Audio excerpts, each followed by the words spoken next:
నుంచి రాష్ట్ర ప్రభుత్వం వెంటనే నిధులను విడుదల చేసి యుద్ధ ప్రాతిపదికన రోడ్ల రిపేర్ను ప్రారంభించాలని చెప్పి భారతీయ జనతా పార్టీ పార్లమెంట్ సభ్యులుగా డిమాండ్ చేస్తూ ఉన్నాం.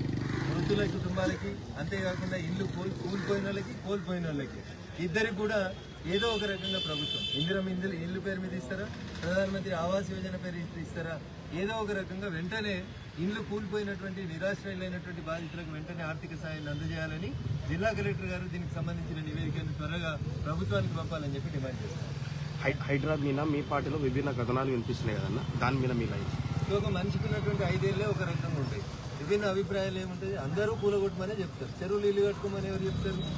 ఏ పార్టీ వాళ్ళు కూడా చెప్పారు. నాకు తెలిసేది మా పార్టీ వాళ్ళు కూడా ఎవరు చెప్పలేదు. కొందరు ఎంపీలు చెప్పింది ఏంటంటే, పేదోడు 10 ఏళ్ల క్రితం 20 ఏళ్ల క్రితం ఇల్లు కట్టుకుంటుంటే అనుమతి ఇచ్చిన అధికారుల మీద కేసులు పెట్టకుండా గరీబోని ఇల్లు గుంచేస్తే నష్టం జరుగుతుంది అని చెప్తున్నాడు. దాని కొనసాగింపుగానే రఘునందన్ రావు ఏం చెప్తున్నాడంటే, ఎకరాకి 100 కోట్ల అమ్ముడు పోయే భూములు ఉన్నాయి కదా కోకాపేటలో, అక్కడ ఒక 50 ఎకరాలు ఇంకా 150 ఎకరాలు మిగిలింది. పాత కలెక్టర్ వెంకటరామరెడ్డికి ఇచ్చిన 10 ఎకరాలు ఇంకా రిజిస్ట్రేషన్ కాలేదు. అసొంటి ధనవంతుల భూముల్ని వాపసు తీసుకొని ఎక్కడైతే హైడ్రా వల్ల నష్టపోతున్నటువంటి గరీబోళ్ళు ఉంటారో వాళ్ళకి 100, 200, 300 అక్కడ ఒక లేఅవుట్ చేసి అందులోపల ప్లాట్లు ఇస్తే ఈ చెరువులలో కూలగొట్టడం వల్ల నష్టపోయినటువంటి పేద ప్రజలు 100 కోట్లకి ఎకరం పోయే భూమిలో ఇల్లు కట్టుకోవడానికి ఒక ఫెసిలిటేట్ చేసినట్టు అవుతుంది. కాబట్టి భారతీయ జనతా పార్టీ నాయకులు అందరం ఒకటే మాట మీద ఉన్నాం. చెరువుల కట్టినవన్నీ కూలగొట్టాలని చెప్తున్నాం. మేము చెప్తున్న దాంట్లో ఏముందంటే, గరీబోళ్ళు ఇల్లు కూలిపోతే గరీబోడిని ఇల్లు కట్టుకునేందుకు పర్మిషన్ ఇచ్చినటువంటి కమిషనర్ మీద కేసు చేయమంటున్నాం.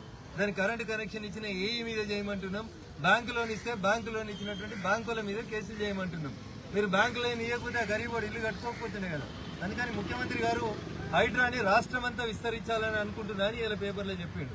రాష్ట్రం మొత్తం కాదు, చంద్రమండలానికి విస్తరించడం మేము స్వాగతిస్తాం. కానీ ఆ కూలగొడుతున్న దాంట్లో గరీబోడు ఎవరైనా ఉంటే ఆ గరీబోనికి కోకాపేటలో 100 కోట్లకి ఎకరం అమ్మే భూమిలో ఉప్పల్లో ఎట్లయితే ఉప్పల్ బగాయత్ అని ఒక లేఅవుట్ చేసి హెచ్ఎండిఏ ప్లాట్లను అమ్మిందో అట్లా ఈ గరీబోలకు కూడా మనిషికి 100, 200, 250 వాళ్ళ ఇల్లు ఎంత పోతే అంత జాగిస్తే వాళ్ళు తిప్పలు పడతారు, ఇల్లు కట్టుకుంటారు.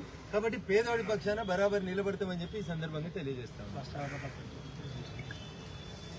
సో వర్షాలు పోయినాయని చెప్పి సంతోషపడాలన్నా, లేదా అంటువ్యాధులు ప్రబలుతున్నాయని బాధపడాలన్నా అనేది ఒక సమస్య ఉంది. కాబట్టి వైద్య ఆరోగ్య శాఖ డాక్టర్లకు నేను చేసేటువంటి అప్పీల్, దయచేసి వెంటనే స్పందించండి. పేషెంట్ ఎవరైనా వచ్చినట్లయితే ఏర్పాట్లు చేయండి అని అప్పీల్ చేస్తూ మున్సిపల్ అధికారులకి శానిటేషన్ పట్ల ప్రత్యేకమైనటువంటి శ్రద్ధ చూపెట్టాలని చెప్పి ఈ సందర్భంగా కోరుతా ఉన్నాను. Thank you.